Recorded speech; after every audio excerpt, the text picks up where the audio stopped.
It's a sandbox. It's a soapbox. It's Bandbox.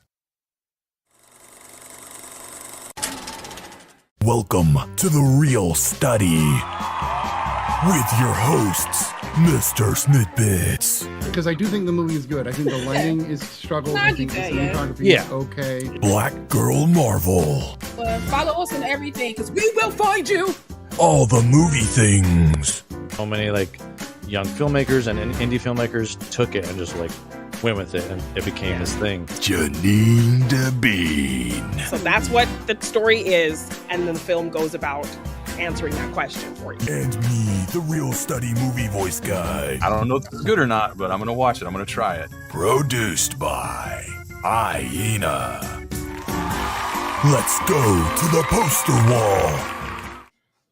Hello and welcome to the Real Study. As always with me, I've got BlackGirlMarvel, all the movie things, and Janine DeBean, one of the greatest panels in movie history, in my opinion. But I am, of course, biased.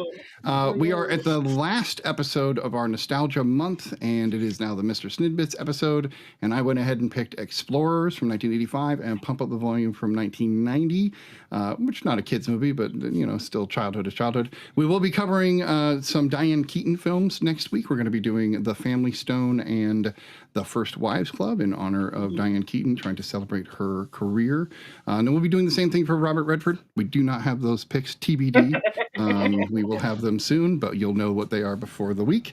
And then we'll be doing a Christmas episode, of course, as we do every year. And I think we have the movies. It should be Jingle All the Way. And what was the other one? Better Watch Out. Better Watch Out. So keep those in mind. Before we get into anything, we are going to move over to the main wall and hear from Lala about social media, and then we'll get into it. For me? No, I was kidding. Before I get into social media, I just wanted to, I'm a shout out Bri real quick. I love his picture in the beginning of the thing because he looks like he has a secret that he's not going to tell anybody in his picture. And I just noticed it while we were sitting here watching the credits kind of roll, and I was just kind of like, what aren't you telling us? That's sneaky, Bri. No, I know, right? Because it was just with the mic right here, just yeah. Remember, he has all the movie things. So so it's I was like, oh, okay. I just wanted to throw that out there. What I'm gonna say, yeah. But as always, if you are watching this live right now on YouTube, make sure you continue to do that. Make sure you follow and you comment below. Just join in, help the algorithm push us up. We are on all social media. We're on the Instagram, the TikTok, the Blue Skies, the YouTubes. As you know, we are also on Twitch. Do we still stream on Twitch? We do actually, yes, 100%. Okay, I wasn't sure, but yes, we are also on Twitch. We are also on all podcast platforms. So, Podcast Republic, Anchor, Spotify, Google, all of those jams. We are on there as well. So if you can't watch us live, you can absolutely listen to us as you're driving, as you're cleaning up the house. And then you can turn around and watch us on all those other platforms I told you about, just to give us a couple of extra love. But we would love it if you did join us. You also have a Discord where you come in and chit chat with us. You can give us either your take on a movie that we reviewed, or you can give us a movie you want us to review. We do have veto power. We rarely use it. We watch the room. I always say this because it's true. Yeah, we all have our own social medias as well. Look at our name on the screen. You can follow us on all of our own separate social media channels. Our own Janine DeBean here is a Quinn legend. And if you don't know what Quinn is, go ahead and look that up. She's a Quinn legend. 10K streams across 4 of her. I think that's the first time we've mentioned her Quinn here. Yeah. Oh, thank you. Show her some love. She's amazing. And she's putting out her work. And I think that's great. And I wanted to shout that out. Oh, thank you. Yes. As well as her podcasts. As well as her podcast that she has.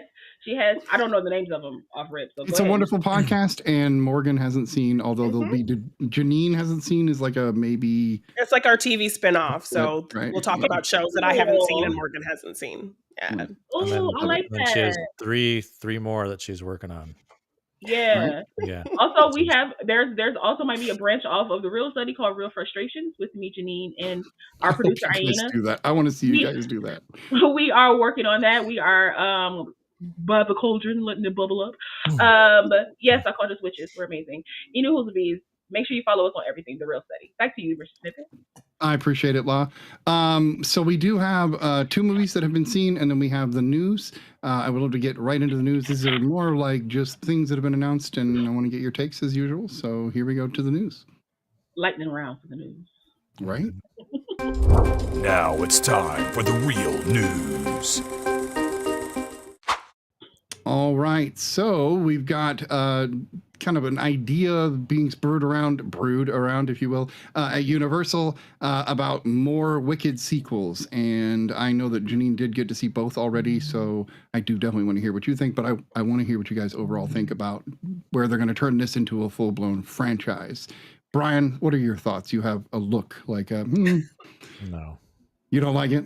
No, I'm kind of over like everything has to be an extended collective universe. Like, I mean, I understand like the business reasons. I get it, but I mean, I don't know. I don't know. It's just like Wicked has such a like movies. A big fan base that I'm sure that's what they're gonna play off of. Like, yeah, and it looks like there are plenty of books for them to base these things off of. So, right. But hey, it's keeping people employed. But I don't know. We'll see. We'll see. Janine, what do you think? I mean, I kind of agree with Brian. I don't think it's really necessary, especially because the book and the books are very different from the musical. Right. So, and the movie is the musical. So to adapt kind of things from the book and try to connect it to the film would be a kind of muddy undertaking, I think. So, I mean, I loved what I saw from those 2 films, and that's all I need. So I don't know why we're trying to do all this other stuff. You feel like we've explored it enough. Exactly. Between that and Wizard of Oz, we're pretty good. Yes. Yeah. How about you, La? I'm gonna make it a trifecta. I haven't seen Wicked for good yet. I will. That is on the docket for me to see because I've already seen Wicked. But there's like a half and a half of me. Half of me is like, nah, just let it be done with Wicked for good. And another half of me is like, I like movies. Create the stuff. Right. Like, like create the stuff. Let's see what happens. It might be actually amazing. Maybe they take a different take on it. Maybe they just stick to the books and don't even worry about the Wizard of Oz of it all and just kind of like, I don't know, take snippets from it, snippets, and just make it part of me. But overall, I'm kind of like, just make new movies. Like, just make new things. Like, just get new writers into the room or I don't know, be inspired by it. But we don't have to have, like, I agree with Brian. Everything doesn't have to be like, it's cinematic universe. Yeah, right. Brian even said WCU. Like, no, for real, no, like, sounds so stupid. But I feel like in the vein of like superhero movies, Marvel might have ruined that for us. That everybody feels like it all has to to be connected in some type of universe. And I'm just like, no, it's nah. Exactly. It doesn't. It doesn't. You can go into a universe and never mention the main storyline. You can. That's okay too. And there's nothing wrong with making like Starfighter is going to be fun because it's going to be something just different, right? Right. Yes. So. This also to me, like I look at this and I think of like the Dexter series, or I think of like the Sookie Stackhouse series. Like, why not make like a TV show out of it and do seasons? That might be more interesting, and you can explore it a little more. Or better yet, bring back Emerald City, because that show was phenomenal. Yeah, I heard like that. Emerald City was fan base, phenomenal, and they removed it from my sites, and I'm mad about it for the test of time. I think on my gravestone it was going to say "Bring back Emerald City." On my gravestone. Oh, those people who are weirdly friends of the Friends sequel or the spinoff show Joey, you can now finish that. I was like, give me the episode. I was like, what? Oh my god, what? There's like 8 of them too. I was like, okay. It gives me hope. Yeah. It gives me hope that what's that? Batgirl a premiere somewhere sometime soon. Well, or that maybe season 3 of Suburgatory might show up somewhere. Oh my god, yes. That would be nice. Anyway, I digress. All right, we do have more news, more potential future releases. And so this is Rush Hour 4 being produced by Paramount. Now we're talking about more movies being made just to continue these sequels. Anybody excited for Rush Hour 4? No, let me speak for everybody. Nah. Thank you. Yes. Yeah, Brett Ratner is a pig, and we don't need to see any more from him. And then on top of that, Trump pushed this. That's a negatory. Jackie Chan nor Chris Tucker need to be a part of this. No. Yeah, and it's of course Paramount, so that that whole thing, like yay, as beloved as the Rush, like bit, those films are so fun, but the original films are great. We have those.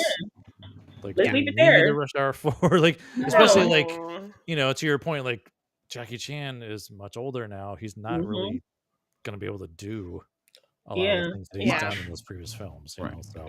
And unless they find some like up and coming martial artist that's going to be like the new Jackie Chan. Yeah, that's the thing. It's going to be one of those legacy sequels. Yeah, and no thank you. And the style of comedy is not really kind of hitting anymore. So no offense to Chris Tucker, but he's getting up there in age too. Like there's not much I feel like he can physically do. No disrespect to him or nothing like that, but but everything surrounding it is just gross and totally. Absolutely. No, thank you. We will not be reviewing this movie. Let's just veto already announced. Yeah, exactly. Yeah, automatic veto. I can see it being just a straight to Paramount Plus. I can see that. Yeah, absolutely. And to me, that makes it even worse. Don't do it. Right. Yeah. Like, if that's what you're gonna have to do. Yeah. Right. If that's what you're gonna have to do, don't even bother. Like, just let this one ride off. Or make it and don't put it out. Just give it to Trump. He wanted so bad. Damn, watch it. Go watch it. So bad, just give it to him. And collect the insurance money, just like you did with BlackGirl. Yep, exactly. Like all I know is my tax dollars better not be paying for this movie. Right? I agree with that. No, start making signs. Boycott Rush Hour 4. 100%. We have other news. This is better news, I think, but it's still legacy sequel style news. Macaulay Culkin open to coming back for a Home Alone sequel. Right. Yeah, I love that. Okay. I shared that video. I said I love this story. It's kooky. It's funny. Yeah, the concept you came up with is really fun. Was great. That would be interesting. Plus, I would love to see Macaulay Culkin. Yeah, revigor his career. Yeah, exactly. Because he seems like he's in a better space mentally. Totally.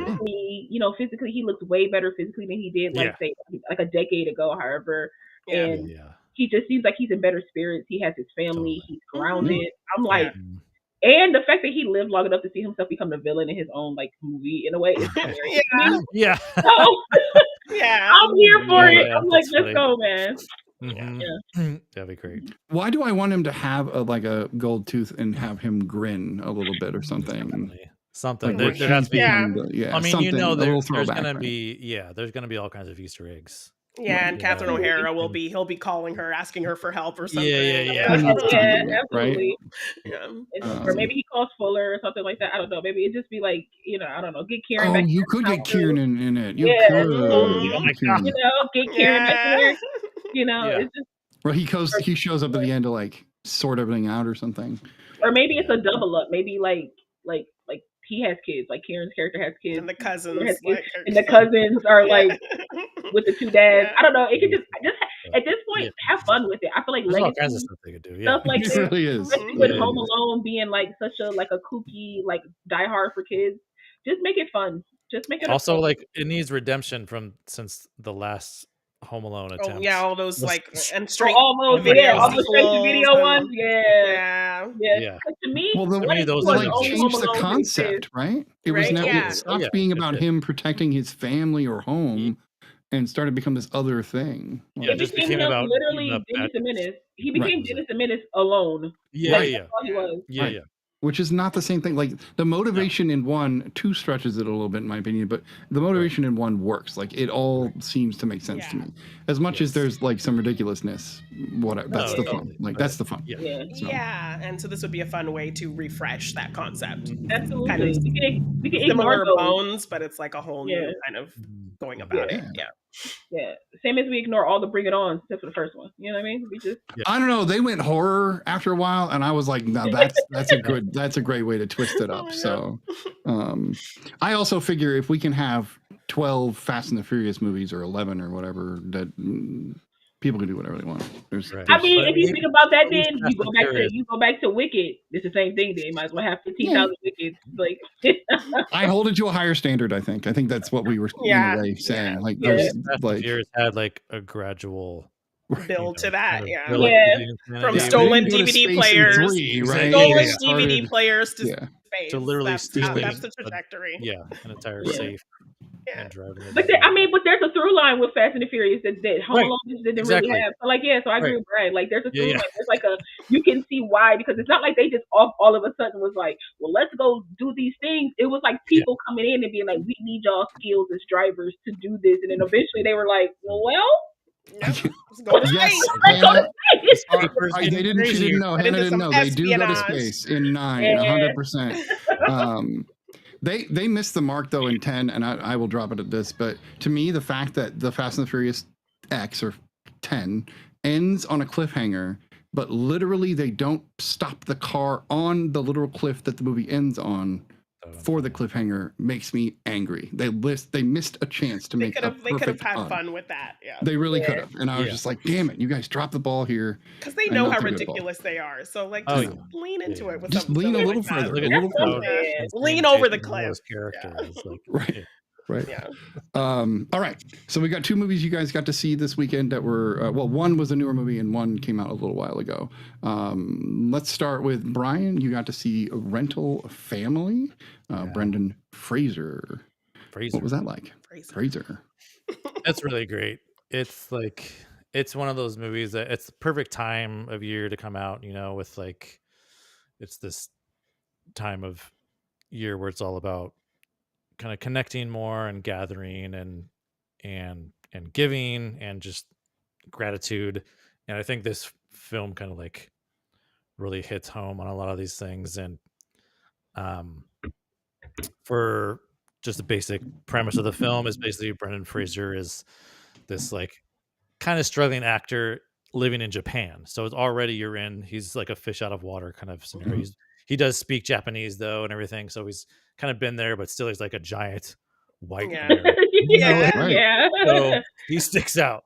And they kind of like, have a few jokes in there, but he ends up working with this like kind of like this agency, if you will, that like helps other people with certain times of their life or moments in their life. And they hire these actors to do different things, and Brendan Fraser is one of them, and he experiences different things.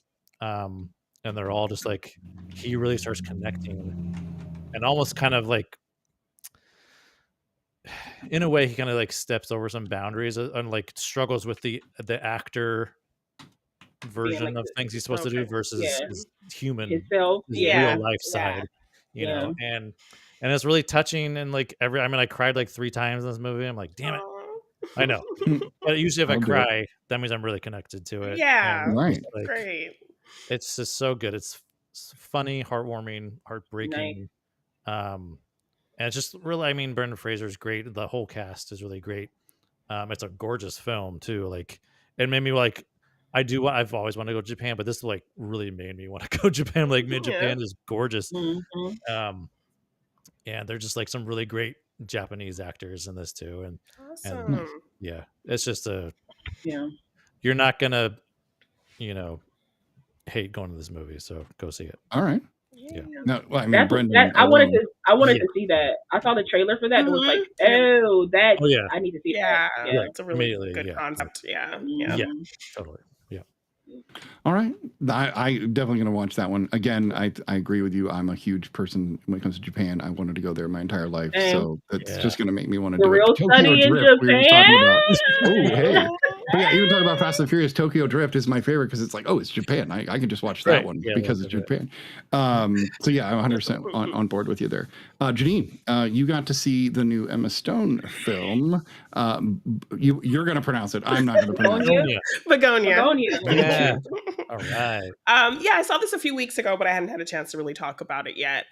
Yeah, I love a director that has a distinct style and voice, and Yorgos Lanthimos is one of those directors. So his kind of dark comedic storytelling was very much present in this film. If you don't know the premise, it's these two kind of conspiracy theorists played by Jesse Plemons and his autistic cousin, and they are convinced that this businesswoman, this executive played by Emma Stone, is an alien. So they kidnap her and like force her to like admit that she's an alien. And so hijinks ensue, but it gets really crazy. Yorgos Lanthimos hijinks. Like, yes, exactly. So it gets pretty crazy.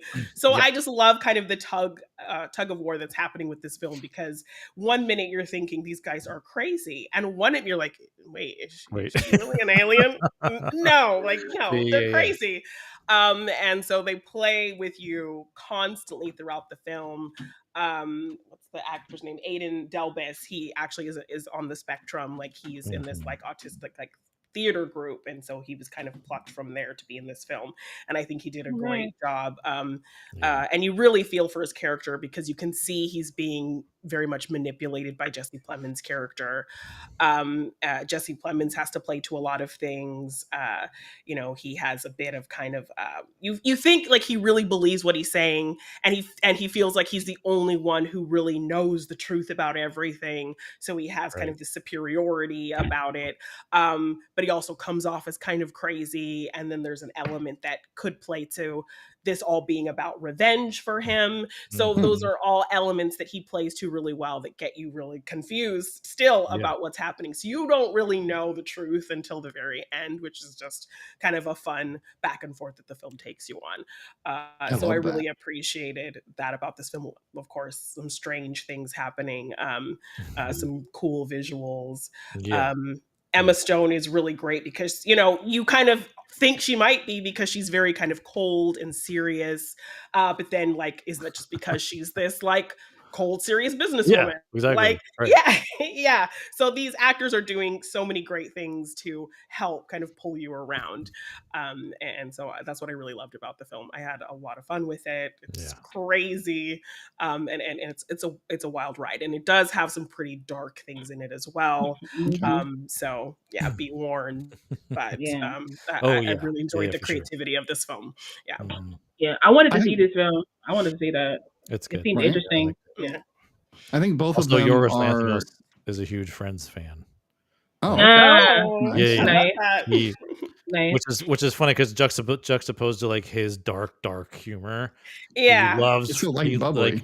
He like knows he's probably like on my level or higher about Friends. Like he knows everything about Friends too. Like, it's so you're on the level of Friends where I'm on the level of Big Bang Theory. I probably would crush both of y'all. Just saying. Ooh, okay. Wait a minute. I literally have the Friends trivia game, the DVD trivia game that I used to play all the time, and I have all 10 seasons. I watch it all the time. So let's go, Bri. Battle, man. Okay. Did either of you have a Friends Lego set? Ooh. Yes, I do. Well, never mind then. Okay, so I have the cafe. Yeah, me too. Sounds. Oh, that's awesome. Wait, so wait, we all like Friends? Whoa. But I thought like it was not right to like Friends these days, but I just do it anyway because I like it. So technically, it's not right for me and Janine to like Friends. Yeah, we're supposed to like. We're supposed to like Living Single. Yeah, Living Single. Which I like did both. really like Living Single. Right? Yeah. So we used to watch Living Single also. So I love both. But I'm watching a channel on. I'm just real quick aside. I'm watching a channel called Sin Pal, and they're watching Living Single, and one of their hosts who knows Friends very well. So he'll be watching Living Single, and then he'll be like, see something like, and he'll be like, and then like This the is end like of the that episode. episode, he'll be like, I would like to say though, like this is very much like the episode of Friends. He'll call it out, and I'm like, now, thank you so much for calling it out. Like, so that's something that I do. So watching Big Bang Theory, because I've watched Friends quite a few times, probably not as many times as you guys, but I have watched it through multiple times.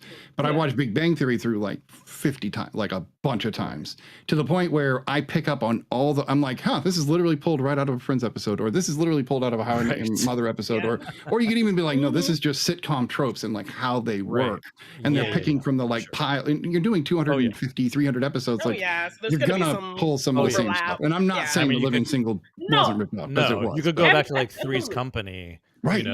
Similar even though like that happened. You're supposed to love Jack Tripper, but he does some awful things. You're supposed to love these main characters. Ross is your main character, but there's always a misunderstanding, and like like whoopsie daisies.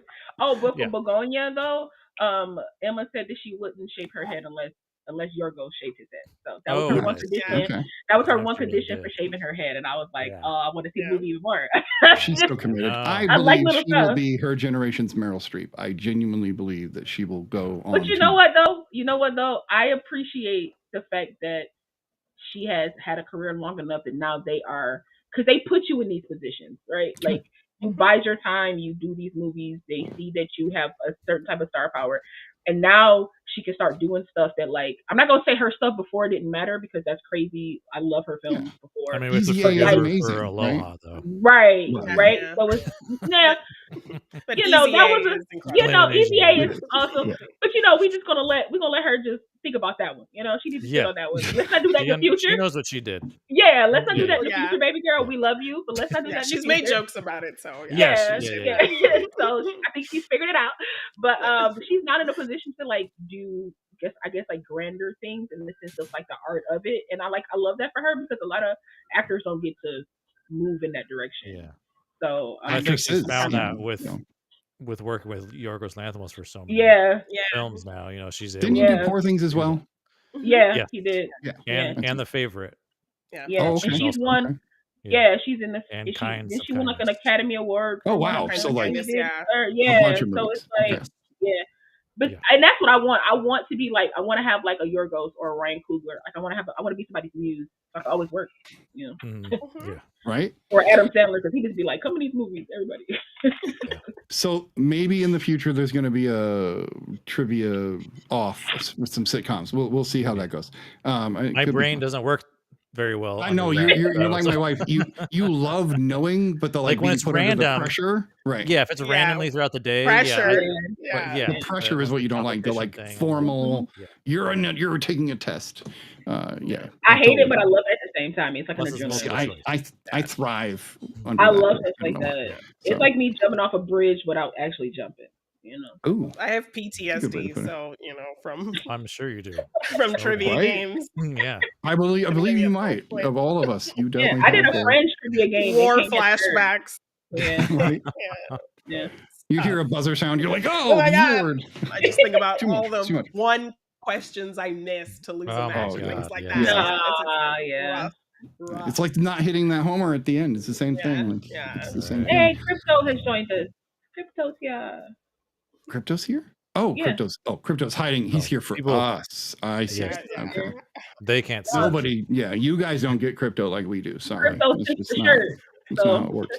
I knew you were wearing it. Yeah. Exactly. We do have two films that I picked, which now I'm like wondering why I picked these. I don't know. That's just the self-consciousness of it all. But I picked Explorers and Pump Up the Volume, but I do know that Janine did look into some trivia for these films. So we'll start with her trivia from Explorers, and then we'll get into the review of it all. What do you got for us, Janine? Let's see.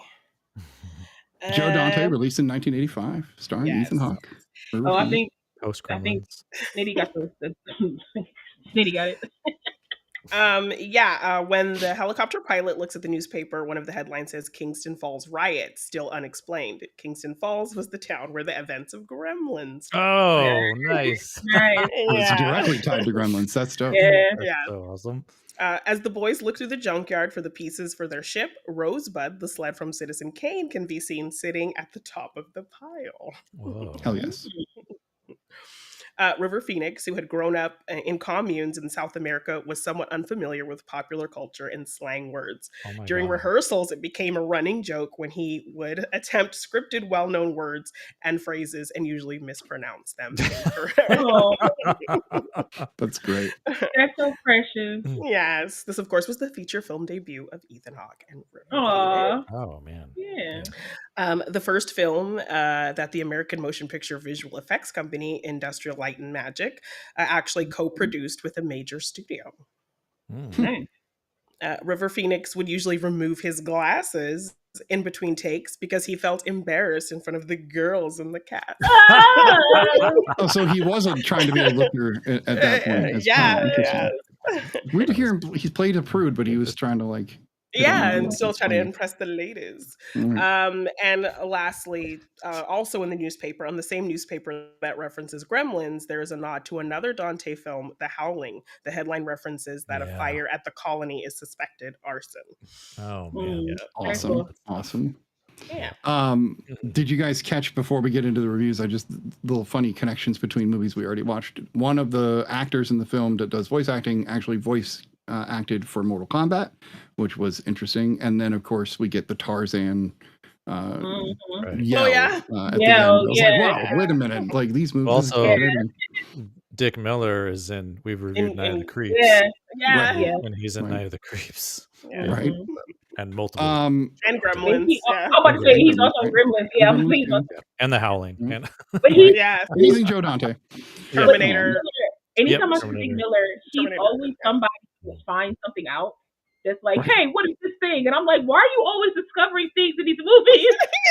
Right. Always discovering. Also, it doesn't matter like where where the film is set. He maintains his like accent. That he has. Exactly. Right. He obviously moved from somewhere else. Yeah. Brian, you've seen this. I'm almost 1,000% certain. Oh, yeah. Now I know Janine has, because she literally just has it in her collection already. And I bought it. So I shouldn't have presumed. I thought that you had it in your collection. No. Okay, so Lala and Janine have not seen the film until this time. So as tradition goes, I'll go last because this is what we've been doing. I would love to hear what you guys think before I give my take. Lala, you and I were talking ahead of time. Let's start with you. Explore. I'll hear them go at the same time. Oh yeah, go ahead. Okay, Talk all right right. So, that's a review. This is my first time seeing Explorers. I didn't know what I was getting myself into. It was really cool seeing a young Ethan Hawke, though. I was like, ooh, he's cute. Little kid. Like, hello. I mean, I wasn't even born yet when this film came out, but I was born. I was born like following year. But it was really cool. I was watching this, like, I can see why Smitty would like this, because it's very like exploration, like different galaxies, other worlds, like kids exploring, and I still feel like that's Smitty now to this day, like a person. Yeah, problem solving. Right, like, like putting things together, figuring out how things work and stuff like that. I was like, this was like his bread and butter, man. I swear it was. So like I told Smitty before we started, that the first two acts are solid to me. Like the kids like getting together, like building that like world, like building their world of like, they get picked on and they kind of came together by bonding and having like the one kid that kind of stood up for Ethan's character, which is very like black phone to me. I was like, oh, all right. Okay. But yeah, I was like, okay, y'all, but I was like, I still like it. And then like having them kind of like now, like my dream became a reality, which I think that's a great thing to give to kids. That, like what they can dream can become real. Not you flying off of stuff, but still like the fact that he could dream something that his friend could like create it to me was pretty cool. Like even if like they were in middle school and this kid is smart enough to be like, oh yeah, I took my dad's thing and I finagled it to this, and he was like, I just take your dream and make it right, happen. and make him right. He was like a literal 3D printer himself. Like I was like, what are we doing? How are you just creating this from his dream? And then so it was like watching the kids. It was like a fun time. By the time we got to outer space, they lost me for a little bit. They lost me. like I told Sniddy, it felt like being in a room with like multiple Robin Williams, and it's very overwhelming. It's like very overwhelming because it was all like you know, pulling from like comedians, pulling from TV, and very silly, all like the bits, like all the bits. That's what the dreams are made of. I was like, geez, Louise. I was like, stop me out. I was like, it was too much. Too much. It was too much. It was like an overload of like just information and trying to be like overly funny to me. I will say that some of it was like funny. It had its moments, but I felt like it just went too long in that third act. I was like, what are we getting to? And then by the time the story ended, I was like, what are we doing? I was like, I wasn't really sure what the purpose of the film was. It was just them kind of like achieving something and then coming back to Earth and being like, let's continue and go and try to go even further this time. But when we got to that third act, I was like, I want to see OG, like the OG script that was like written in pencil to see because I feel like they had interference somewhere. Oh yeah, no, there were two different there was a theatrical okay cut, and like the set, the 2-disc set that I bought has 2 different versions of the film, so I think I ended up watching the theatrical version because I figured that was probably the one. I just bought it from. That's the one we watched. I just bought the copy from Fandango, so I don't know like the ending that I got. That's the same one. Theatrical. Oh, okay, because that it just I don't know. It felt like they got some interference because I was like, is there more in this like in this thing? I was like, there has to be. Because it didn't really feel like there was a point, and the fact that he got with that girl at the end, where's she been this whole time, like to build up that relationship? Yeah, I'm like, where's she been? And now we're just flying. She just is not even. She just like holding hands and like we are here together. Like, how did she get roped into this? How did she get pulled in? How did she not? This is a boy's fantasy. How is she not like more in awe and like of like what's happening? I was like, all right, girl, just go with it. I guess fall to your death. I don't know.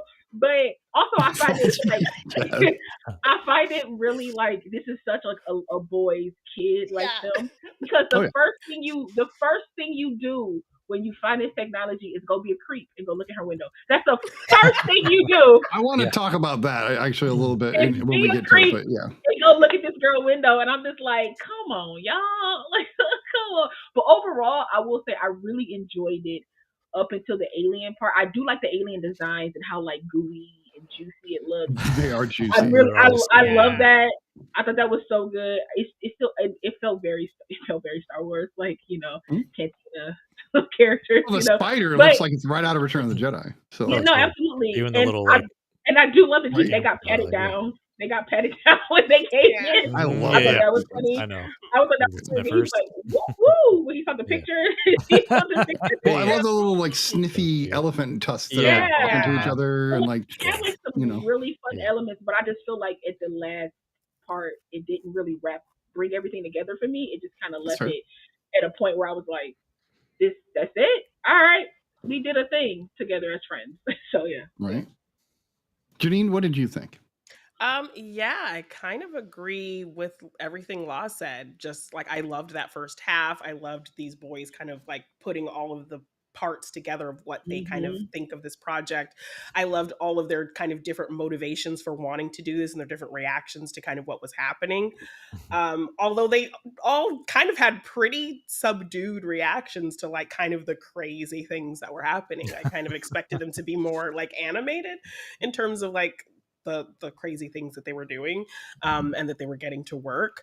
In that last half, like I don't think I even expected them to like actually go to space and like meet aliens. Like I thought they were just gonna like build the spaceship and explore space or something, but once it got to the spaceship and like go to the moon or something, maybe something, but to like actually find a ship and get beamed on and like meet aliens and have this whole kind of crazy comedic session and them just like chilling with them and like having a good old time.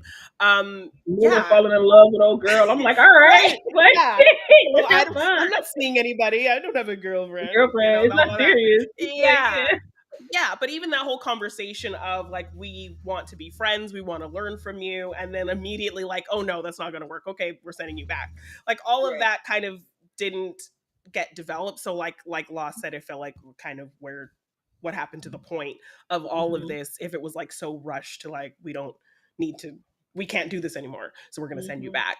And then from them losing the ship, and then immediately kind of the whole flying thing. So all of that kind of just felt like a lot, like Law said, and then just a little bit rushed at the end once we're kind of with the girl and flying and all of that stuff. So, but that first bit is really solid. And even Dick Miller's character, like they kind of set him up like he's going to be an antagonist, and then like that's like for 2 seconds, and then he's like, "Yeah, good job, guys." You can tell there is a moment they make it so you can tell he was the original character that they did this with. Like he also had these dreams when he was a kid, but never played off. He said that. I like that part, but I was like, they didn't do anything with it though. I was like, that's a fair point. I was like, so because part of me was like, okay, so when he said that, part of me was like, are the aliens like beaming to kids because their minds are more open? And so he just happens to like remember this.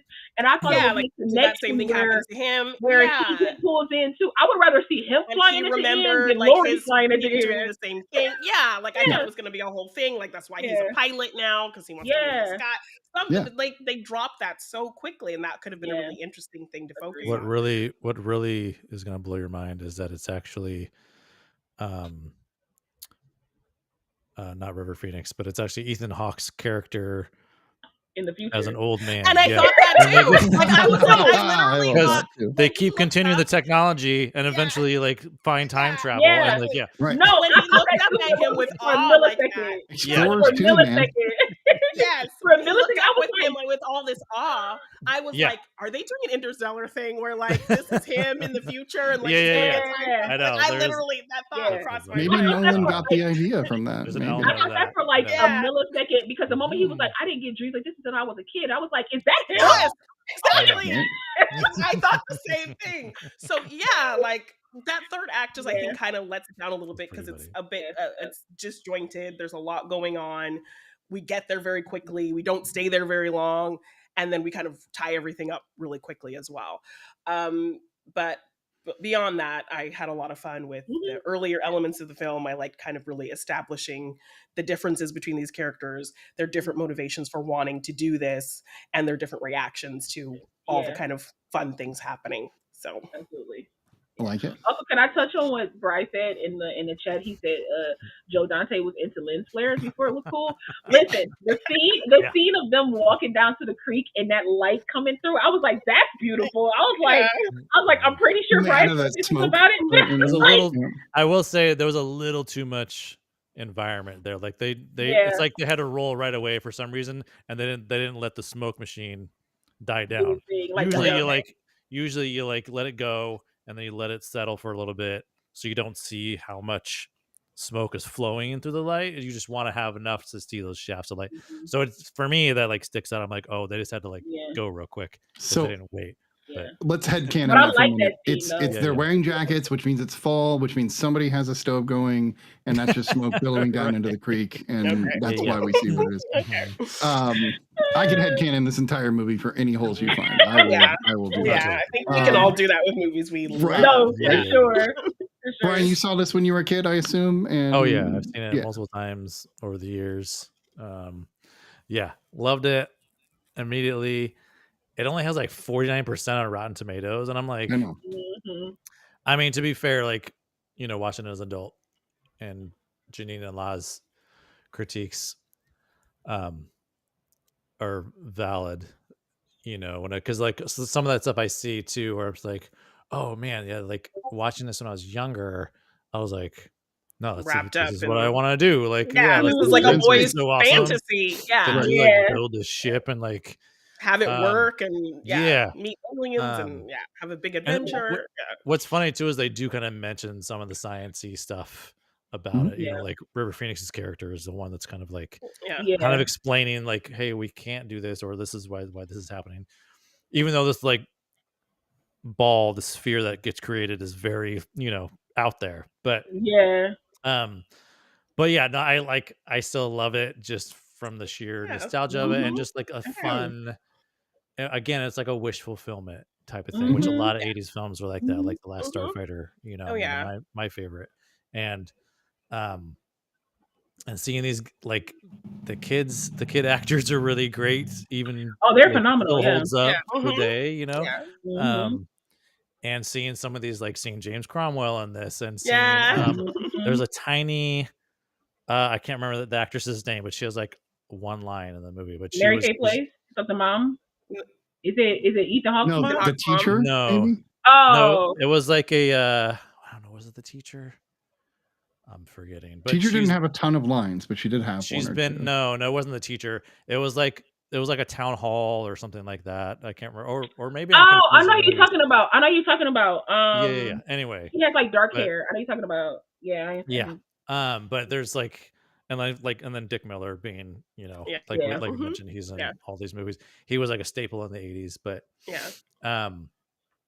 actually, I'm confusing Pump Up the Volume. the town hall in that movie. The town hall. Okay. Yeah. But anyway, we'll get to that one. But yeah, there is like some rushed stuff in this, but I still do love like all the alien ship stuff was absolutely like always my favorite kind of thing. And just the fact that they're actually kids.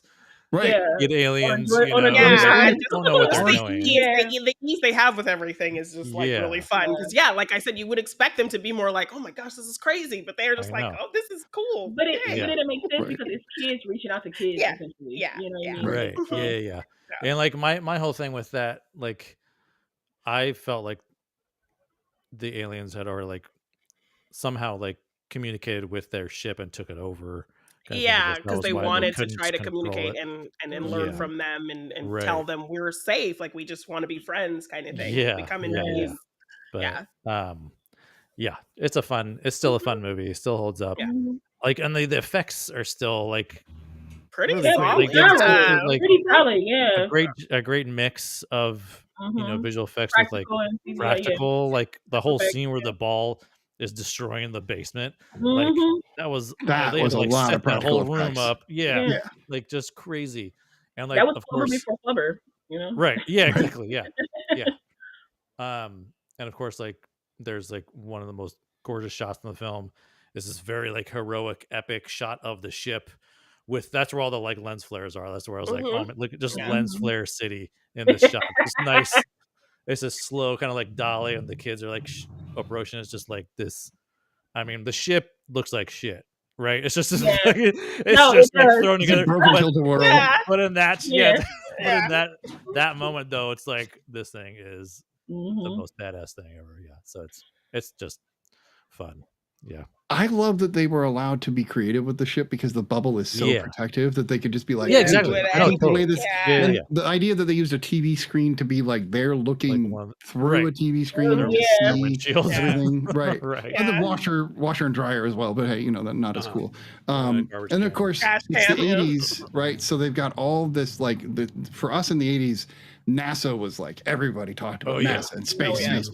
So they had having the shuttle, having the NASA Space emblem, Camp like was a big thing. Right. That's another movie we should watch, by the way, because Space Camp is ridiculous and wonderful. Very hard to watch, but a young Joaquin Phoenix, if you will. But before. Everything you guys said, I completely understand. I understand that the third act does feel rushed, and I could tell that there are things missing. One of the things I noticed this view after 40 years, I was surprised to see this. The scene where they're on the hill and they're testing the whole orb thing out for the first time or the second time, but trying to be safe. And Wolfgang gets stuck in the orb and gets thrown around, right? If you look when he's coming out of the tree, you can actually look at his shoes, and the soles have been ripped off of his shoes because the orb actually ripped them off when it created itself. And I never noticed that before, but I noticed it this time. And then they lead back to that when the Thunder Road is actually put in the bubble for the first time. The stilts are cut off. And so I was like, holy crap! They literally cut the soles off his shoes. Had he been barefoot, he would have been. This is like more violent than you think about. Had that ball hit one of them, had that ball hit the cat or anything. Damn. And speaking of what you were saying with the basement, that the fridge is my favorite part when the fridge blows open and it's a perfect circle. I'm like, how the hell did they do that? Wonderful rigging. And even the thing I noticed when I was watching this with my wife, I'm just going to start saying it. When I was watching it with her, we noticed that when the orb first appears, Ethan and River are looking at exactly that spot. It's not like somewhere else. It's not like bad CG. I'm like, she was like, they had to have like a glass orb that's not being seen by the lens or something physically there, because every time it moved, they were tracking it, right? A little ball. And that's impressive.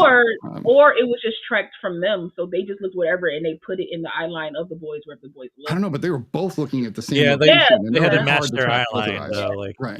I'm sure they had something off camera for like, hey guys, look here, look right here, and then move it around. Something. Impressive for digital technology.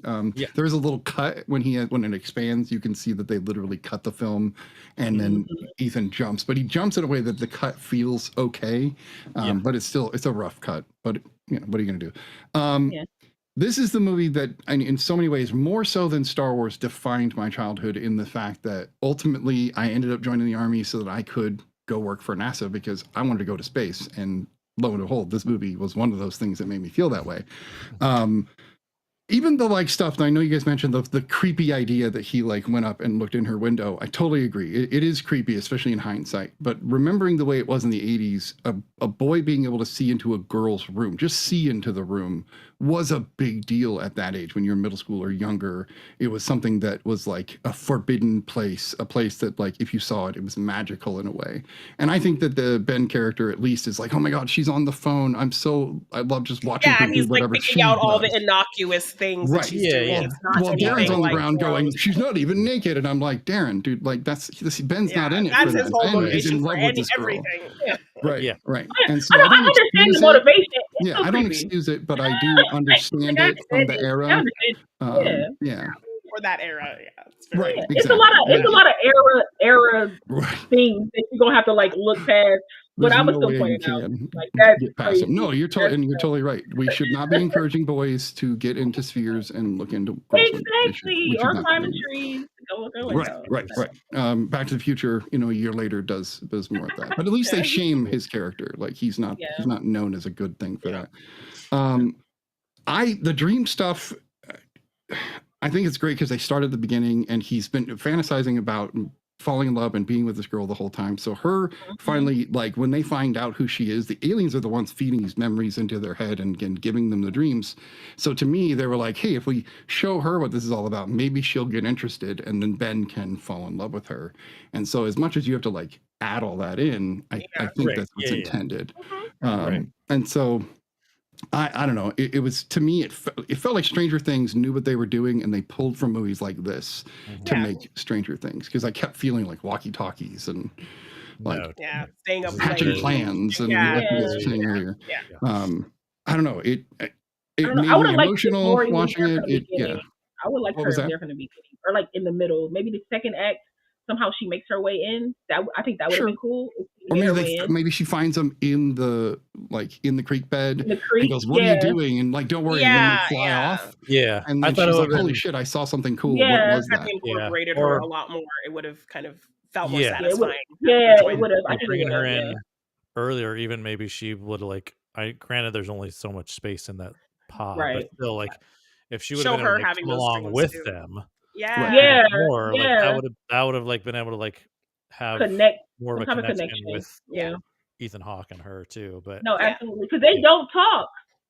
They don't say anything. They don't really interact. The entire movie, he just kind of stares at her, and then all of a sudden she's in your dream. It made sense that Wolfgang and Darren would be in his dream, because they all connect. Wolfgang was already having dreams himself, so with the stuff, but he was having them by himself. So having them kind of come together made sense. And then I was like, where did Lori come from at the end when they crashed? I was like, was she on the street? I was like, how did girl just now? She had a dream, woke up from a dream, and knew to go there. So she literally went to find where they crashed. She saw it in her dream. She dreamt about it. Okay, I must have missed that. I must have blinked or something. My bad. Okay. No, but it does rush. You're right. Yeah, because I was like, that makes no sense. She just She just and then she disappears once the she's down there. She just walks off. That's most of the time when she kind of teams up with them. This is why another cut probably makes sense. So I was like, okay, but I do like whenever Wolfgang is talking his science spiel. It's times where Ethan's character knows what he's saying, and there's times where it's like, that makes sense. I love that. He just plays it off like he knows. That makes sense. Yeah. I was like, that's such a kid thing to do, because you don't know. He's like, that makes sense. I trust him. Yeah. That leads me to two other things, and then we can absolutely just rate, because we have another movie and only so much time left. But the fight between him and Steve Jackson, Is it Steve Jackson? I think that might be his name. Something The like fight that. that they Yeah, have it in is. the 80s, that is such a realistic fight in middle school. No teachers would show Right. up. We would just beat the shit out of each other, and then everybody would break up and Those leave. are Like great. that was authentic. Like I was like, holy shit, Honestly, this is if real. I'm being honest with you, it was like that in the 90s. Like Yeah, it, no, I'm it not. really Yeah, was. Yeah, no, absolutely. for sure. School It is really really like that. There Yeah, aren't it was like teachers that. like, let me get involved. Yeah. Like they only get involved if they're standing there when it happens. No, Yeah. absolutely. The other one, I think I forgot what the other one was. My brain just does that, doesn't it? It doesn't Okay. matter. But I love the realism of some of those things that they add in, Yeah. where it's like this really did kind of go down that way. This movie for me, and like it came out the same year, I think, as the Goonies, but it's so much like the Goonies that like, and there had been enough time between viewings of this that I like genuinely thought Ke Huy Quan was in this movie, like also as well as Goonies. Yeah, I was like, Mandela I'm effect. pretty just sure like, he's in this movie yeah. too. Right. Like, but have like yeah. a Mandela Uh-huh. thing. Well, what I was saying Yeah, to my own Law Mandela before the show is this feels like Goonies, exactly like you said, Space Goonies, but it feels like Yeah. E.T. a little bit too. So like those two things Yeah. kind of melded together. There's some Spielberg. Add a little Stand By Me in there too. Sprinkle A little some Stand By Stand- Me. right, right. Sprinkle a little Stand By Me in there.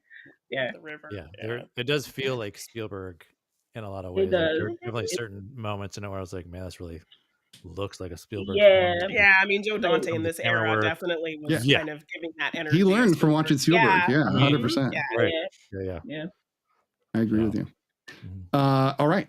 So let's get some ratings on Explorers. I'm gonna brace slightly here just to see what happens. Lala, we went with you first. What do you rate Explorers?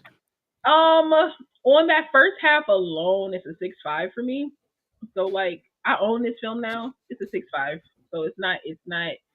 I probably won't watch it ever again. But I think it's still a good watch for people to watch, like Nice. at least one time.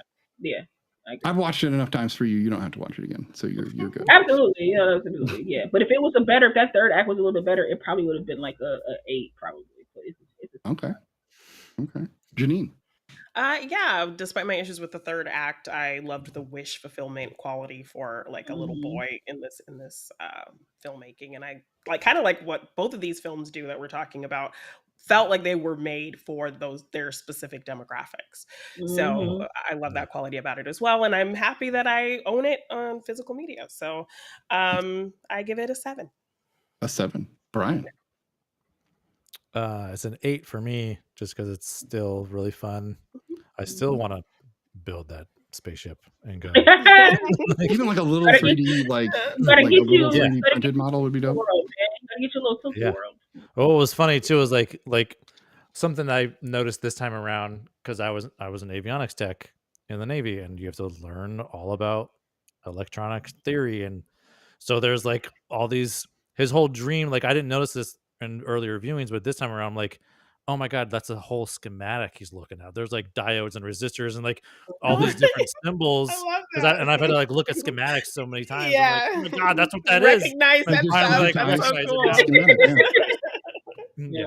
So funny. The kid in you was so proud. It's like, look, man, we Oh did my it. god. Right? We did it. I thought it was a big circuit board, and then when they said it was a circuit board, I was like, bet, okay, that's all I got. That's all I got That's for all my I IT. needed, right? That's all I got was a circuit board. That's all I need to. Well, I love how, in a weird way, the aliens are like, okay, we're going to send the kid without the technical knowledge, like the basics. Like, we'll give him the one that'll create the sphere. But then when they went to Wolfgang, they're like, look, dude, here's the like circuit board that'll like make it really work. Like, get this done. So they did What's that. funny too, it's like they're they're having to translate their technology, because their technology would not be like Earth-based. Or, like, yeah, they don't have like normal resistors and diodes and shit. Yeah. Like you know what I mean? So they have to like translate it somehow. Yeah. But it's like, but I think it's cool because like they show that they pull so much from our Earth from just watching our stuff. Oh yeah, right. So they're like, this is something they'll probably be able to understand. Is like this type of thing. And then I love that they gave them the thing for like oxygen. Like, y'all can breathe. Oh yeah, here you go. Like, this is how you breathe. Yeah. They even added in the dad, which is probably, he's like a plumber or a mechanic of some kind. You can see he's got his tool belt, but the dad even like hears Paris. He's like, Paris, which means he also has watched American or like a human television, and is like, you ain't taking my daughter to Paris, punk. Like that's not. I thought that was great. Little subtle subtle things, but that's again trusting your audience to fill in the gaps on little things like that. I did remember the other thing. Ethan Hawke tries to come off as like a cool kid through most of the film, but when he starts to talk to Darren for the first time, he's like, "Hey, dude, come on over and watch this really ridiculous sci-fi movie." Shut up about it and breathe, right? And I'm just like, man, like he's more nerdy than I think he realizes that he is. He's trying though. He's trying. That's why I think he bridges the gap between the two characters. Like he's not as nerdy as Wolfgang. He's not as cool as Darren, but he's like right in the middle of like being able to relate to them both, so he can kind of like code switch in a way, kind of like in a way, yeah.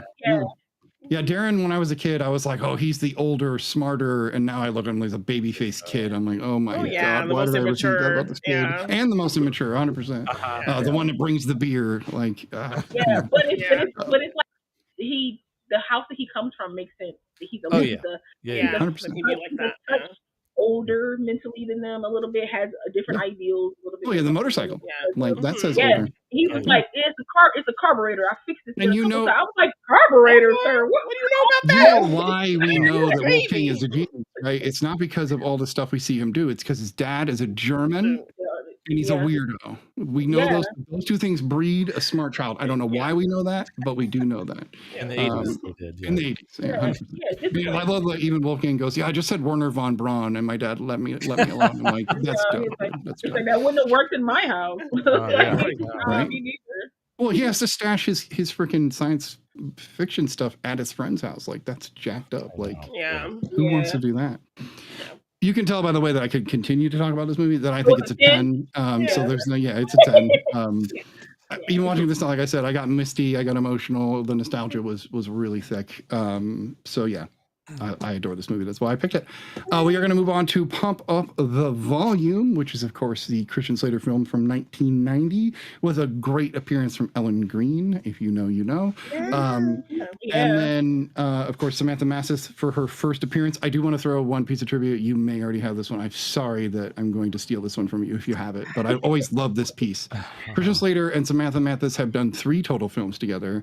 This film, and then Fern Gully, and then they did Broken Arrow. All within 5 or 6 years of each other. So, they're the leads in all 3 of those films together. Let's hear from Janine. That's who it is. That's right. It is Lin Shaye, like a young Lin Shaye. Yes. Janine, tell us about Pump Up the Volume, and then we'll get into the reviews. Yes, the on-screen chemistry between Christian Slater and Samantha Mathis was genuine. They were in the midst of a year-long relationship while filming this movie. Yes. And when they actually did Broken Arrow together, she said it was like kissing her brother because they had since been broken up for a very long time after playing a couple in that movie. Once they played a couple in that movie. Gene Siskel and Roger Ebert dedicated a Siskel and Ebert episode of films that failed at the box office but that were encouraged to get a second look on home video, and put this film on that list of selections, with Siskel saying that he didn't understand why more teenagers didn't see the film as they were the primary demographic. However, the film's R rating is most likely a huge factor in its low box office intake. While it is a primary teenage-centered film, the R rating limited teenage audiences who would naturally have gone to go see it. Yeah, right.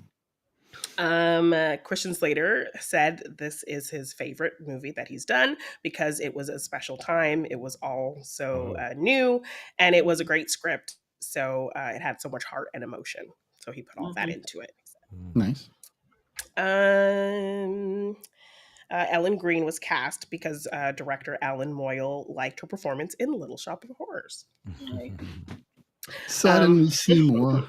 Yes. I think that's all of it. Yeah. All right. I love it. The principal, played by, I think, Annie Ross. She was a lot of kids' nightmare fuel from Superman 3 when she gets turned into a freaking... Oh, that was her! I can't believe I never put that together.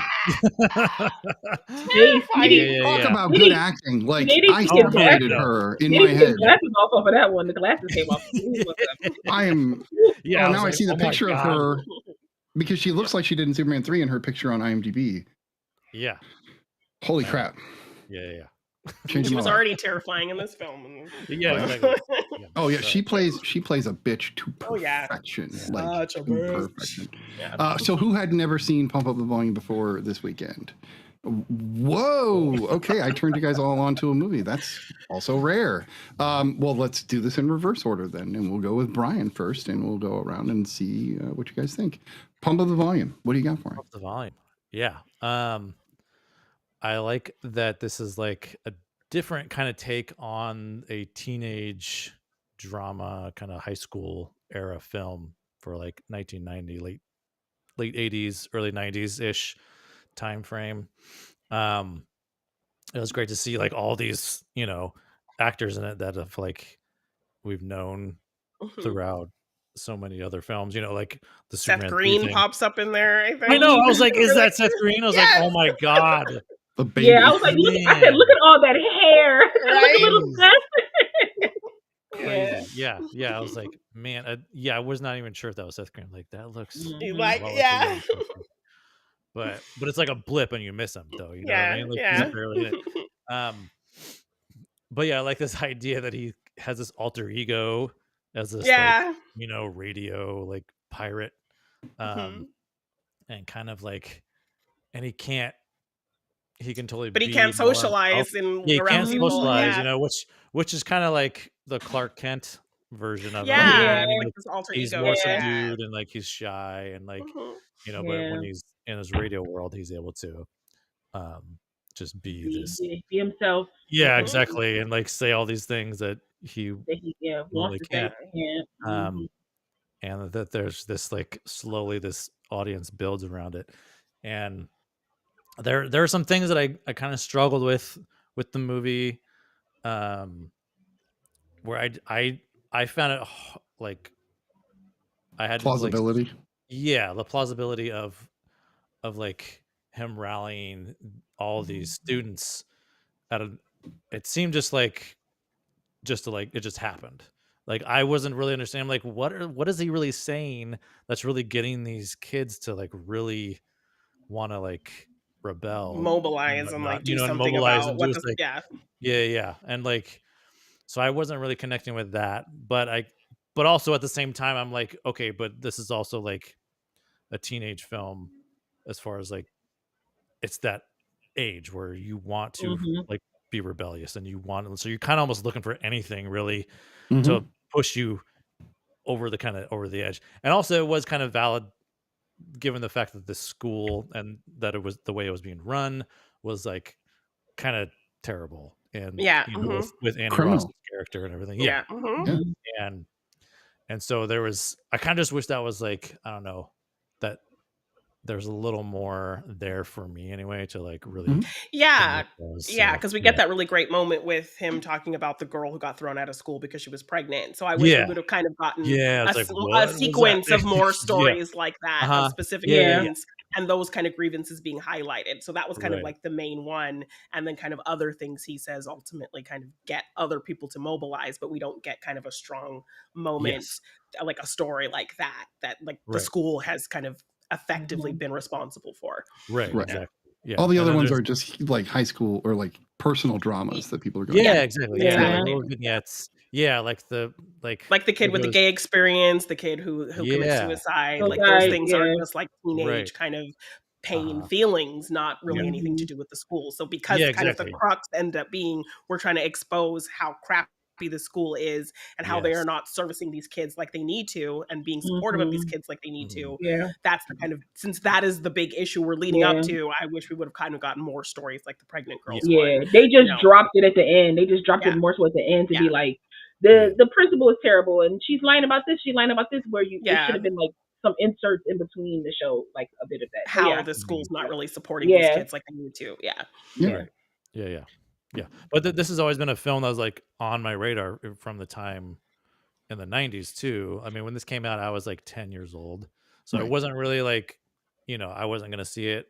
But as far as I got more, into film, it definitely was like it's a Christian Slater movie. And so it was always kind of in that realm of on my radar for me. Just never got a chance to see it. But I'm glad I got to see it. Awesome. Janine, what were your thoughts? I really enjoyed this film. Like, I went into it knowing absolutely nothing. I didn't even know who was in it. And just when you said the title, I was thinking it was going to be some kind of like 90s dance movie or something. No, facts. Right? Thanks. Yeah. So when I saw it was like the Radio Pirate thing. Exactly. So I was like, oh, that's where the title connects. But yeah, Pump Up the Volume. It sounds like some 90s like. Yeah, I thought it was like absolutely. Like, absolutely. Yeah. I 1000% thought that I was going to see like white kids breakdancing. I was like, all right, let's get to it. Like some I was like, let's get to it. Well, I'm here for a breakdancer. Yeah. You might like to watch it though. Who knows? Right? Maybe you want to. I always like desired it. Yeah. I would dance worse than the Australian breakdancer if I played the breakdance. Like what they call like CMC Music Factory, like music. Like that's when I heard that title, that's what I was thinking this movie was. So when it turned out to be this like really great thing with substance and this whole kind of revolutionary story, I was so impressed by that because I was just not expecting any of that. And like Brian was saying, I love the kind of duality of this character that like in person he can't really connect with people, but he can connect with so many people in such a poignant way, you know, when he's alone in his room. So I love that quality about it. But yeah, like kind of what we were just talking about, I wish there kind of would have been a better connectivity with the kind of big issue that they were fighting for and like how it's affecting these kids on a bigger scale. But I thought everyone was giving great performances. Christian Slater was really great leading the charge of this film and really kind of playing to all the things he has to deal with, his parents and kind of the conflicts he deals with in you know, feeling conflicted with what he's telling these kids. Like, should they be listening to me? Why are they listening to me? Am I saying the right things? Am I responsible for the things that happen to them? So I loved him really struggling with a lot of that and wanting to quit in a lot of essences, and then kind of getting this drive to continue because maybe he is seeing what he's doing. But I liked that he kind of had a lot of that push and pull conflict because I think that felt very real. So he doesn't seem like a person that wants to hurt people. Exactly. So it makes sense for him to be like, yo, wait, am I doing the right thing? Yeah. As opposed to just being like, let's keep it going for the sake of keeping it going. He really thought about it. Oblivious to like how how his words are affecting people. He's like, yo, I'm thinking I have an influence, and now I have to think about what I'm, because at first it was just me talking. Now I got to think about what that talk. And what are my words? Yeah, what are my words doing? And you brought up my work on the Quinn app. I didn't expect to get early Quinn in this movie with what he was doing on the radio. Yeah, with the eat me beat me or the eat me beat me lady. But yeah, no, like I think the comedy beats land. I think it really tackles some serious issues in a cool way. I think I'm sad that like more teenagers weren't able to see it, but I loved the maturity of it and that it really kind of, because like when it was like doing a lot of the things it was doing and dealing with a lot of things they were dealing with, I was kind of surprised because I figured, you know, those elements would, you know, in a movie like this at this time would be more watered down. So the fact that like, I don't think I looked at the rating before watching it. So when they were really kind of delving into all of the things they were delving into and really, and having the maturity to really talk about some difficult things. I really appreciated that about the film. So this was a really great surprise. I really enjoyed it. I love hearing that. And the fact that they used immaturity to lay in all that mature content, I think is a really unique way to approach it. But that's how you're going to get a teenager to pay attention. Exactly. Right. So, Lava, what'd you think of Home Alone? This is better than Explorers, I'll tell you that. Okay. I love Christian Slater for once. I love like for one. I love Christian Slater. I love it for one. I know. I'm sorry. I'm sorry. Like, have you seen anything else he's in it? For one, I love Christian Slater because his voice is just like very. So the fact like him being a radio guy and having his very distinct voice, like I love his voice. You can talk to me any day. Yeah, there's a reason he was one of those few actors whose name was a word as an adjective or a verb, like a Denzel or a, come on, or a Christian or a Baldwin or a he still has that. He still has that voice. I'm just like, oh, get on Quinn, my boy, so I can listen. Talk. But I was like, not him being the first podcaster. Right, I was gonna say, I know he is the original influencer, right? I thought that too. I totally thought about the podcast thing too. The first Quinn creator, the first podcast. Yeah, I was like, the first podcast. He's revolutionary, man. So No, absolutely. I love when writing like does that. I love when writing like gives you two people in one person. And so I love when they like in the sense of like he is one way outside and he's another way indoors, because I feel like we all are like that a little bit. It's just that some people get to see it a little bit more, right? Like what your husband or wife sees isn't what your friend sees. Like, so we all have that within us. So I love, and he played it. Yeah, he played it so well. Like, you know, his head is always down. He rarely looks people in the eye, and without them, literally even dresses right. Dress is different. He dress is different. He's more free behind closed doors than he is outside in public. And you kind of see that at the end with him and what's her name? Nora. What's her name? Nora. I know it's how it end. With Nora, when they could barely kiss each other in public, and it's just like I was like, get to it, just do it. Even the kiss when they were both shirtless took a while. Yeah. Took a while. I like that it did. Don't get me wrong. Like, it works. Yeah, I bet you did, especially as a child. No. Oh, come on! Like, I'm not gonna pretend. Yes, I had crushes on both Amanda Peterson and on Samantha Mathis. But I will say, for a '90s movie, I will say, because this was obviously like made like in the '80s. You know, it was made in '89. Yeah. Yeah, they released in the '90s. So like for a '90s film, I will say they didn't linger on her boobs that much, and I greatly appreciate that. Because if this was the '80s, they would have been locked in. They would have been locked in the whole. It feels like they're both topless equally, and they're for sure. And they play it in like romantic and awkward. With them like circling each other, the camera slowly like moves up, so you don't see her like her nipples no more, but you notice she's still naked. I thoroughly enjoyed that, because I feel like when it comes to women, they just don't be caring. They so gratuitous with it, and this felt like art. Like this felt thought through and character driven. It was supposed to be. This scene made sense, as opposed to like any like other like a nice majority like Lorraine kind of right. It's like what was the point of her even being naked in this moment? What was the point of this made sense? So I she's being fearless. Like, she's literally showing that she's the opposite of him in so many ways. Right. Oh yeah. And so I thoroughly enjoyed that. So I want to give them props for that, because they could have taken that scene, which is like a beautiful scene, and made it very weird and awkward, and like I'm pretty sure that wasn't what they were going for, but sometimes they do that, and I'm just like, okay. But I mean, all the points that Janine and Bryce said, like I love the fact that because think about it, some of us are more vocal when we make a video or online. Like, I feel like it's 2025, and this 1990s film is very, very relevant. Like, it's very relevant. Like, he's speaking to, like, they ain't disenfranchised, but come on. But you know, but he's talking to the inner workings of everybody. Like, take the blonde kid. What's his? I forget his real name. Like, I've seen him in so many things. But like, you're talking about the punk kid, right? The one that the punk kid. Yeah. So take the blonde kid, right? Like, you got expelled from this school, right? Unjustly, obviously, because this woman did not want you in her school. Like, you eventually find that out. Yeah, you were messing with her demographic. Right, you messing with her scores, her levels, all that kind of stuff, right? So you get kicked out for that. But obviously, he has nowhere else to go, because all he does is come back to school.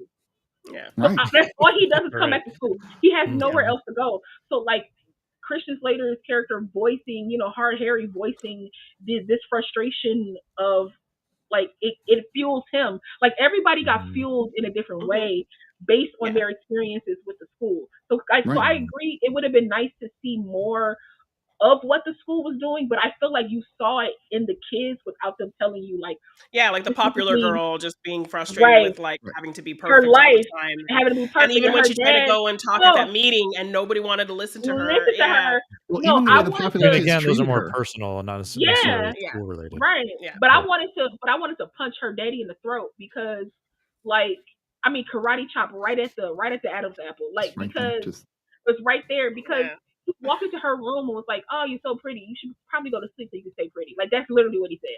And like, you got that test in the morning, so like, just you want to stay pretty, so make sure you go to sleep. Yeah. He's like, how could you get straight A's and still listen to the radio? I was like, bro, if she's getting straight A's, leave her alone. Leave her alone. Yeah, exactly. Leave her alone. Like, Mark figured that out with his parents. Like, he was like, "I got good grades, leave me alone."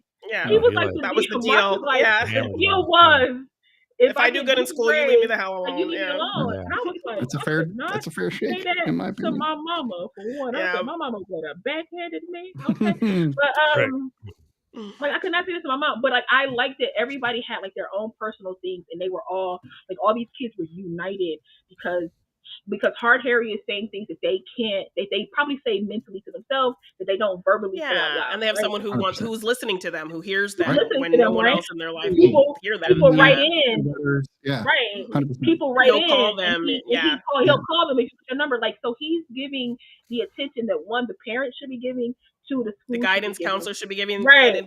Exactly. Chop that guidance counselor too in the throat. Like, maybe. Absolutely. Like, because I'm sitting here like, your job is to help these kids. It's not to help yourself. The moment he called him and the guy was like, yeah, I'm with the radio station. I wanted to talk to the teacher. He sat back and he crossed his legs and he was on the phone. I said, you don't do your job good enough. I was like, you don't do your job good enough, because there is no way you should be this smug about what you're doing. You're not helping kids. You're helping yourself. Yeah. And I was like, yo, it just, this film was so good in the sense that like, it was like, it felt like damn the man, save the empire. Like it felt like that. That's funny you say that because it's the same director. So it's literally the same director. Okay. Yeah. That's why it feels that way. It felt very much like that. And I love that aspect of it. I love a good like Rage Against the Machine. Yeah. Especially when the machine is like is detrimental to your health, is detrimental to your schooling, it's detrimental to your mental, like it's like your well-being, your well-being, everything. Like the fact that all these kids were just bogged down by this school, and then slowly it came out that she was like expelling kids that she felt like didn't want to weren't good enough, weren't good enough just off of optics. It was like I agree. I would have liked a little bit more of that spread throughout, so that when we got to that end with her, it would have just felt more like lived in, more deserved, more time for her to go. Well, but can somebody explain to me what was his daddy's position at that school? So he's the superintendent, which means he oversees all the schools in the area. Okay, he's the superintendent. I didn't quite catch what he did. Yeah, because I was like, how he just coming in here firing nowhere? Fire this lady. I know. He's disconnected enough from it because he only deals with the principal and vice principal in meetings in other places, and maybe tours of school occasionally. Right. Okay. So that just seals it for me. That makes great sense, because I really didn't know what he did. It's just so she was like, you don't have the authority. He was like, I do. I was like, no, I literally actually, I am your boss. I was like, do he know? Because I was like, what? I feel like I've seen this movie I would say literally hundreds of times because I was obsessed with it as a teenager. But as you could probably see why. I always hated that the dad was kind of an asshole the whole movie, and then just like code switches at the very end to be the good guy. And I was always like, fuck you, dude. No, you sucked the whole movie. You literally didn't even realize your son was doing this under your fucking nose the whole time. And then like the only time he's kind of positive is when he's with a girl, and so that's kind of messaging. And he's very manly, like, oh, he's what a pretty girl. Like, that's the kind of study, and I was like, you dog. Go upstairs. You dog. But that was very typical. Like, if you want to talk about depiction of white parents in the 90s, there it is. That's them. Like, this is very much just checked out. Don't give a shit about the kids. Just worried about their own shit. It was like, but it felt very like propaganda now, where like now it's like, people like nowadays they're like, well, we're losing the modern home, and we're losing like, families and all kinds of 2-parent homes and like that. And it seems like in this film, they cared about him going to school, but they were like, why don't you have a girlfriend? Why don't you like looking towards the future of you having a family do some activities, right? And join the club, join the chess team. Right, obviously something's going on. How about you talk to me about me instead of talk to me about everybody else? And like that was a big but that makes sense, parents. Well, the swinging the golf club at them and they didn't notice that. Yeah, that showed me how checked out they were. I was like, bro didn't even blink. Like he came upstairs rocking out, like rocking out, and then like I was like, y'all don't. How are you not paying attention to your kid like this? I mean, you shouldn't be down there because he gets good grades. But but he don't know, because didn't he fail one of them papers? Didn't he get like a D or something, or F or something on the papers? Like I think that might be Explorers now. There's too many class sequences in 2 movies. It's like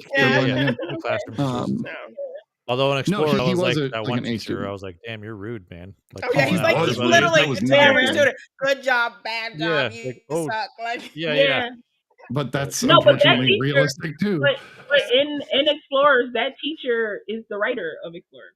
Right. He wrote it. Which is a great little. I was like, that's a nice little nod. They just put him in there. That's cool. Any other thoughts, Law, before I? You good to go, man. Just wanted to check. So I actually saw this in theaters when I was 13. I was visiting my mom in San Francisco, and was just one of the weekends where I just ran off to the theater and watched 4 movies in a row, just in one little quadplex. And I immediately was like, holy shit, I got to get this at home on VHS as quickly as possible, and did. And then me and my friend literally wore the tape out to the point where it was ridiculous. I got to the point where I memorized the monologues. Like it got bad. Like it got to a point where I was like, I know this kid too well. But it was because I wanted to be as fearless as him, at least as Hard Harry, but still be the cool good kid at this. Like I wanted to do both, and you don't get to do both. Like you get to pick one or the other. So ultimately, I went very Hard Harry through high school. But it meant I got to be open and wild, and I was very.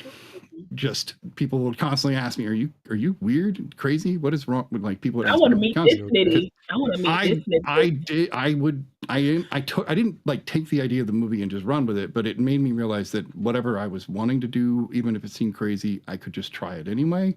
And yes, that took me down some dangerous paths. I will not deny that. But it still helped me kind of get a bearing on myself before I ever hit high school, which is really weird. This movie also changed the way I listen to music, because before this movie, I was listening to Paula Abdul, and I was listening to Bobby Brown, and I was listening to nothing wrong. I'm not knocking those artists and how much enjoyment I got from those songs. I still do.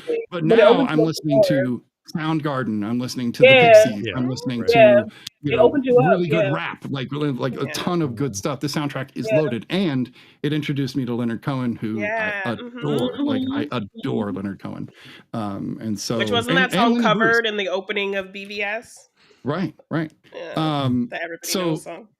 Oh yeah. The Lenny Bruce references, the Leonard Cohen references are very smart and not something you'd expect in a movie about just teenagers, because this feels like an after school special they took seriously. Like that's what it feels like. Where they could be real with where they were real about the teenager stuff, but then like all the like teacher stuff you guys are talking about is still the same bullshit like after school special stuff that's just kind of there. Even the counselor with the like bionic sign, it's like dude, you're so out of touch. I was like, what are you doing? It's huge. Exactly. Yeah, no, it's terrible. But the music is something that really influenced me. I found grunge because of this movie. I found Alice in Chains, Pearl Jam, like all of them because Soundgarden in this film.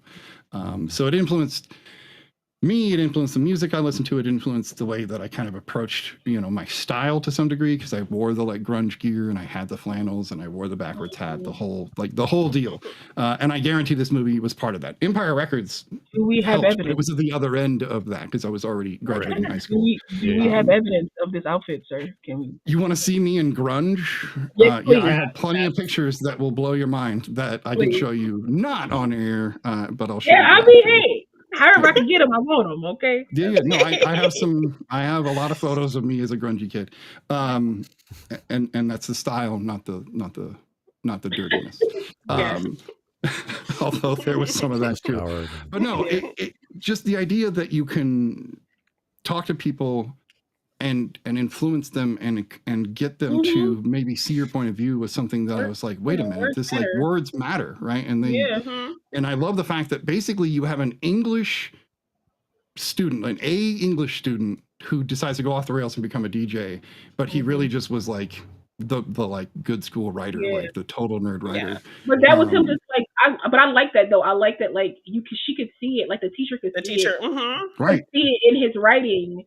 Like she could see it in his writing, like how well he speaks, how well he. Yeah, but that she could tell he was holding back and like. Right, and she was holding back. So like on the radio station, that's where the radio comes in, and I love that type of thing. It's like, bro, you are a writer. You might just have to physically say it out loud, and then you write it down. Like you're like you have great words. You just have to find the medium in which because like he could still write a book. He would just have to phonetically like talk it out. He would just have to say it out loud and then like write it down. But I love that connection. Also, that teacher, I have never seen Little Shop of Horrors. I literally own it, and I have man. never seen it. Yes, yeah. I own it. I've never seen it. Okay. It's a She's story. almost unrecognizable in Little Shop of Horrors. Yeah, right. And how she's speaking. Yeah, everything. Yeah, There's a story about that. But I'll save that for another day. The story why I haven't watched that film. But she was in Pushing Daisies. She was in Pushing Daisies as one of her aunts. That's so like when I saw her in this, I was like, why is she so? I was like, who is this woman? And when I looked her up, I was like, that's old girl from Pushing Daisies.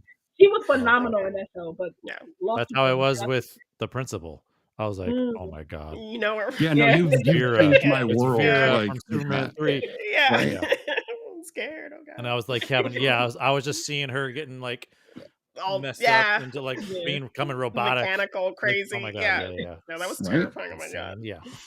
Going back to the blonde kid, Law, you had mentioned him, that you'd seen him in a lot of things. I haven't seen him in a ton, but what threw me off is I kept thinking, is that blonde Pauly Shore? Because he looks a lot like Pauly Shore in this movie, but blonde. And I was just like, weird. What I did like, there's some commentary in the film that actually is interesting. The way they portray the news as being completely off the rails and biased was really interesting. Also, his Shepard name was a total hack, right? Total hack, right? His name kept throwing me off, man. Right. I love how the high school's HHH was Hubert Humphrey High, but it was also Happy Harry Hard-On. Alliteration is great. But even the way that they talk about the era, because this is 1989, 90, right ish, and so we're getting out of the Reagan era and we're getting into the like Bush era, but we haven't like gotten to the full Clinton 90s era where things like chilled out. And so this was still a movie pushing back against like heavy conservatism and heavy like binding and making people feel like they lived like locked in. So seeing a movie that liberates like this and literally uses sex and the principle kind of represents that. You know, that conservative thing that they're fighting against. Yeah, I'm doing this for the school. No, you're not, because I'm sure you get a bonus. Right. You're doing it for your numbers. I yelled at the screen. I was like, "You get a bonus if they're like, you do not care about these kids. I was like, you do not care about this kids. You don't care about this school. You care about the money." I was like yelling at the screen, and if I yell at the screen, it's already a top notch. You're invested. You're fully on board. Yeah. Right. Well, I'm glad to hear that you guys thought better. Not that you hated Explorers. You know, it has its problems, but I'm glad to hear that you guys like this. There was even a simple that one of the cops was actually a good guy too. One of the cops where they were like talking about, oh, this is such bullshit, and one of the cops was like, dude, I forget what it was like to be. You forget what it's like to be a kid? Yeah. Of course, it was the black cop. Come on, But honestly, when he said that, I was like, I think a lot of adults, and even me, and I'm only 38. You forget. When I see my niece and my nephew, I forget like how it was when I was younger a little bit. So like it's understandable, but I wish people can realize that and kind of just calm down a little bit. Like you have your emotions together now, kind of. Some people, right? But only like, kind of. You know what I'm saying? You have stuff kind of situated now, like the things that you have in your routine you have now because you've cultivated that. Kids don't have that. Young adults don't have that, and like you forget what it is to have all these thoughts, all these emotions. But then some people are afraid to say anything to their parents because parents don't realize that their words matter as well. So like if you told me so many times, like in a minute, you don't have minutes for me then. I'll stop going to you for things. Like, so like you have to remember that, like, you don't remember when you were young, like give them a break. Like you don't let them get a pass and like let them just do anything, destroy everything, but you give them a break and you give them understanding and you help them navigate. The grace they deserve. Right. And you help them navigate that. Which is what this film didn't do for none of the kids. None of the kids. They were lost out here. Yeah. Brian, I want to hear what you rate Pump Up the Volume. I'm going to give it a 7.5. All right. 7.5. That is above a 7, which makes it solid. Janine. I give it a 8.5. Okay. All right. We're going to I feel like I know what's going to happen. Lala, what do you give the movie? I give it a 9.5. No, I can't give it an 8. But I will say, can I just say real quick, Google, I need you to do better because if you search for Pump Up the Volume on Google, it stated it's a comedy musical. Yeah. I mean, musical is a word that is used to also describe heavy soundtrack films, unfortunately. Yeah, no, I need them to remove that. And I agree. It's not accurate. I need them to say teen/drama. because this is not a comedy musical. Also, if you're trying to like search for this with like a voice like detection, so like I have this remote that has like a little voice thing. Yeah. Every time I would say pump up the volume, It would just would turn up your volume. turn my volume up. I'm like, oh, that's great. Hilarious. Oh my Yeah, god! but I give Pump Up the Volume a solid 8. This was a fun ride. I wish I would have watched it second and cleansed my palate of Explorers. Oh, okay. All right, that's fair. I do encourage everybody to watch this film because I do think that it's poignant and matters still as much as it feels like I said, it's a good after school special film, not a bad one. If they could ever figure out how to make corporate videos that are like quality like this, maybe we'll see something in the future from filmmakers. But after school specials, we figured them out. Just follow this formula, and be real with kids. That's what it boils down to. Don't bullshit them. Just be real with them. Absolutely. It's a 10. I don't know why we're even asking me. What are we doing? Why did you call? I have owned this movie in every iteration that it can exist. Because it's not an easy movie to find. Like, this is not like let me go find a physical copy of this kind of film.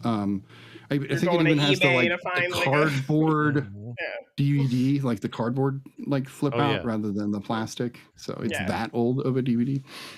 Anyway, so 100% love this movie. This also reminded me that Christian Slater was always trying to be Jack Nicholson. Like, you could tell that he's always tried to like implement some amount of Jack. But they could play father and son and grandson. I think it would work really well. Yeah, because when he was at the mic, like when he was like the like, I think like the camera was like on his side, but he was like leaning like this on the mic, and he was like, it's just, I was like, oh, Nicholson. I was like, Nicholson.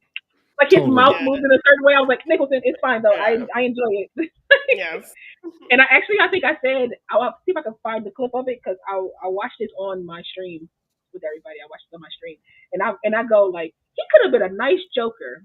He could have been a nice Joker. Just with like his voice and everything, even if he just kind of like rasped it up even a little bit more, he could have been a good Joker. I think that would be great. Although I don't know if he would look that part or do that part well today as much as. No, I meant then. I don't. Yeah. Today, love the pieces, love the voice, but no thanks. Right, I agree. Another one of those actors that has gone through hell and has come back, and I'm very proud to see that he's come back from hell. Really cool. All right, so next week we do have. Shout out to long-haired, dark-haired Ahmed Zappa. That's what I said. Ahmed Zappa had that long, dark hair. I said, "Sir, I remember you being bald, but okay, good to see you." Nice. Next week we're going to be doing Diane Keaton week. We're going to be doing The Family Stone as well as the first Wives Club. I have to admit I was a little bummed because I had heard it was going to be Father of the Bride, and I was like, yes, I haven't seen that in years. So like I was stoked, but it's okay. I'll just watch that on my own and enjoy it. All right.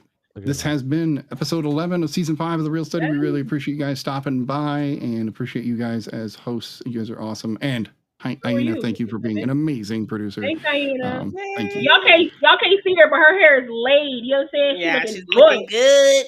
And she has Crypto the dog in real life. Like truly Crypto the dog in real life. So, yeah, you guys are all jealous. Yes, you are. Follow us on all social media. Follow us on Discord.